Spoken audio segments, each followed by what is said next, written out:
Too blessed. I hope everybody's having a great week. Tomorrow is Friday, so we made it through the week. I apologize for my rough look today. I have on no makeup, no lashes, eyebrows need to be done. I just wanted to come on and do an impromptu video while I had some energy, because it's been a little while since I've been on here talking to y'all. And sorry if it looks like I'm squinting. I really can't see because I took my glasses off, because with my glasses on, the ring light makes it a glare. So if I'm squinting, it's because I'm trying to make sure everything is copacetic, because I can't see. Now, before I get started, of course, I have to give a shout out to my hairline, Blessed to Slay Hair Collection.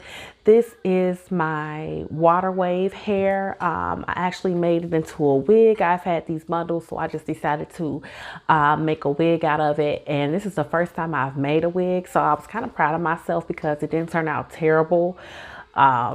So I think I'm going to keep practicing this. But if you're interested in this hair, you're more than welcome to check out my Facebook page at Blessed to Slay. Also, you can find me on Instagram on Blessed to Slay _. And you can also email. Yeah, I can't get this together to save my life. You can also email me at mrssmith3010@gmail.com. Okay.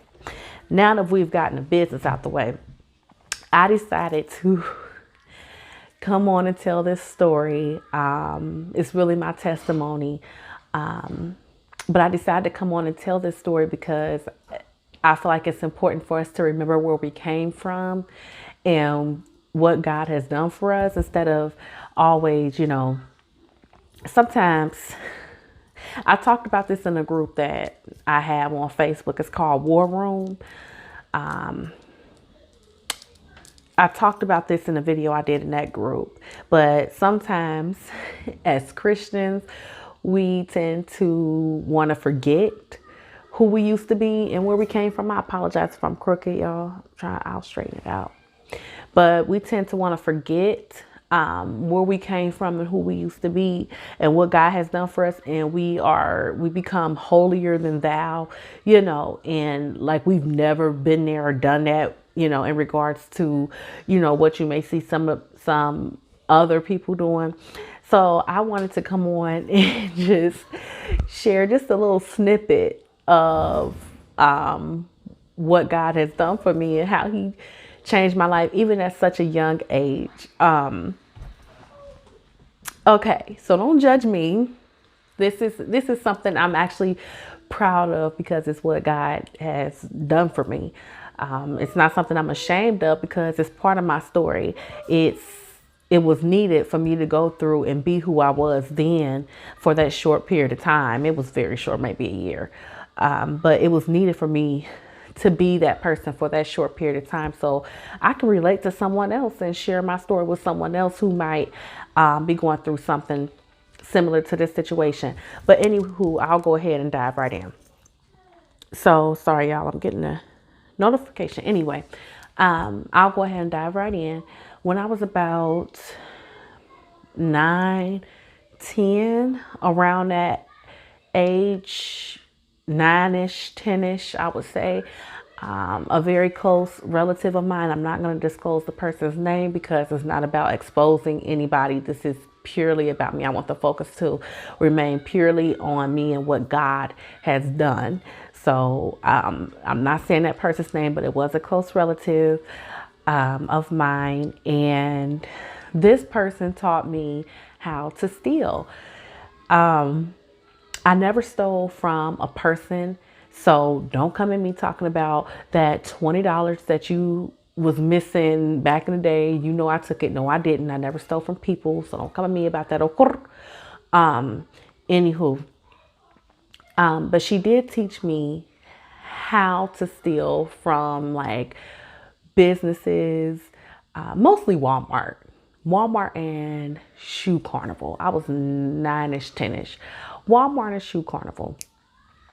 So, I mean, In addition to that, we will walk out of restaurants without paying. We will always walk out of, we have a restaurant here called Frisch's, and we will always walk out of this restaurant without paying, right? So, of course, I was a little girl. But even though I was a little girl, y'all, the crazy part is that I became a pro at how to do these things.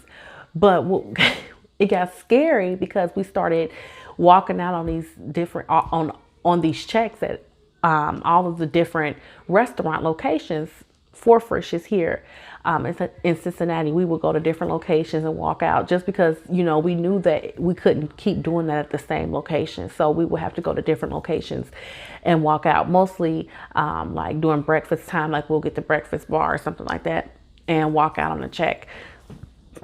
Excuse me. So one funny thing about that is that my mom took me to Frisch's that was actually right up the street from our house, and that was one that we had walked out on actually a couple of times. And y'all, I was so nervous as a little girl. I was so scared because I'm like, oh my gosh, they have to know that I am a part of the group that always walks out, because it wouldn't just be me and that person. It would be, a group of us that will be there. So I almost slipped up, y'all. I almost slipped up and told y'all who I'm talking about. It's not about that person. I was so nervous and scared eating my food with my mom that day, and I wanted to tell her so bad. I felt so guilty, but of course, I'm a little girl. They didn't pay me any attention, so I was fine. But y'all, I was shaking. Ooh, I couldn't wait. I couldn't eat fast enough so we can get out of there. I just knew I was going to jail that day. But but anywho, it was mostly like Walmarts. So whenever this person would say we're going to Walmart, I always knew what we were about to go do. That person would tell my mom, hey, we're going to Walmart, and I'm like, yes, Walmart, because I already knew, like, I'm about to go get me something. I'm about to get something. I already knew what it was, but we would take like strollers, baby bags, things like that into Walmart, and of course we would take things out of the pack. Why am I telling y'all how to steal? I don't mean to tell y'all how to steal, but I'm trying to, y'all know what I'm trying to do. We would get our stuff. And of course I was 9 or 10 years old. So I would always steal stupid stuff like little toys. And I don't know, most of y'all are older. Hush Titan. Most of y'all are older, so y'all know what I'm talking about. Remember the little Gigapets, little digital Gigapets and stuff like that? I used to steal those. And I never stole and like sold. It was always like I stole for myself, like something I wanted, or like a cute little purse or something like that. So I was pretty good. I was really good to be that age, 9 or 10 years old. It's actually sad.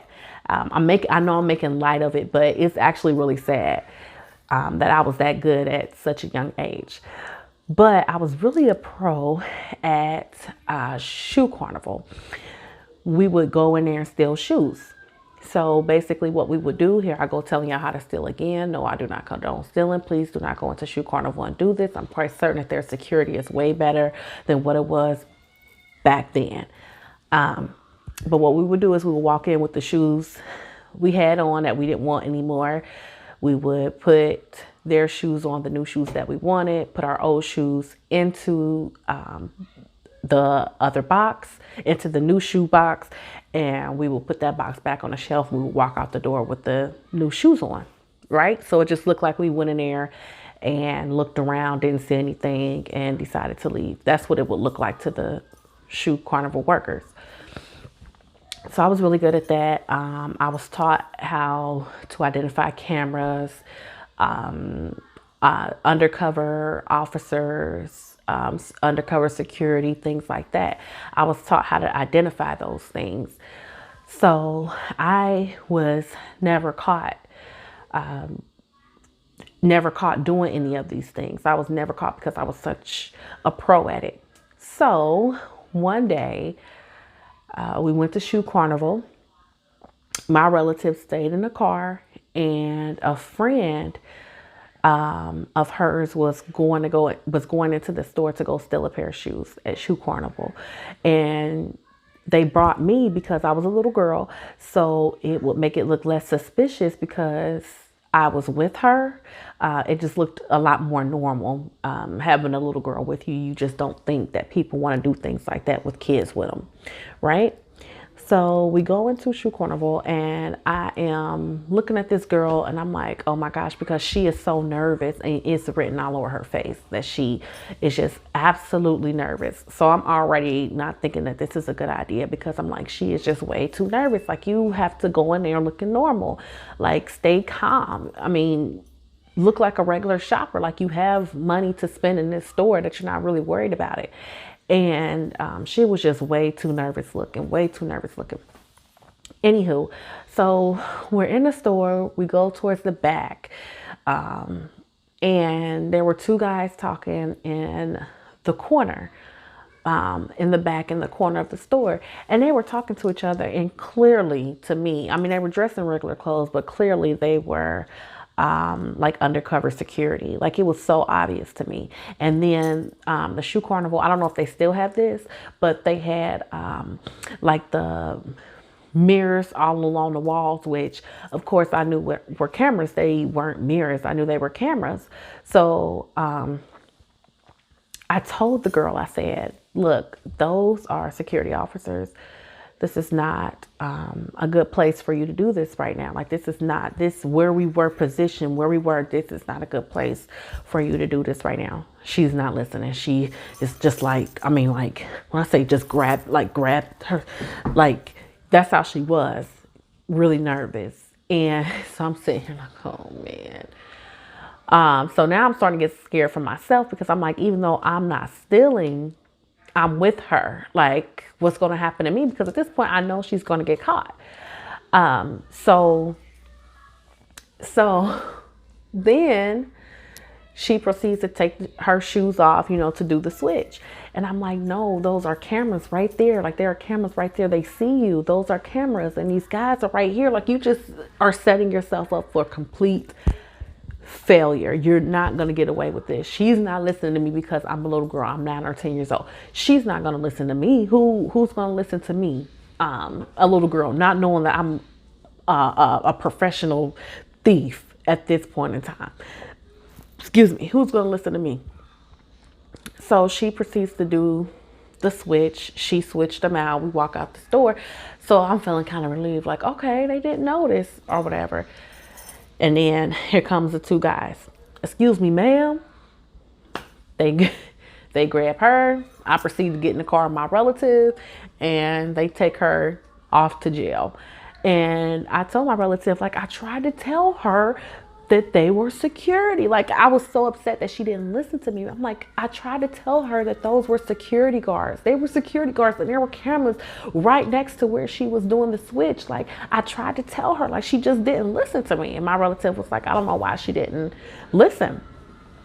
So she ended up going to jail, or whatever. But I did this my thieving period, my period of being a professional klepto, didn't last long. It really didn't, because I just didn't like it. Like, I liked the rush of getting stuff, like getting what I wanted, when I wanted it. But I felt bad. Like, I always felt bad, because I just knew, like, man, you should not be doing this. Like, I've always been a person to where I feel bad. Like, my conscience just eats away at me when I do something I know I'm not supposed to do.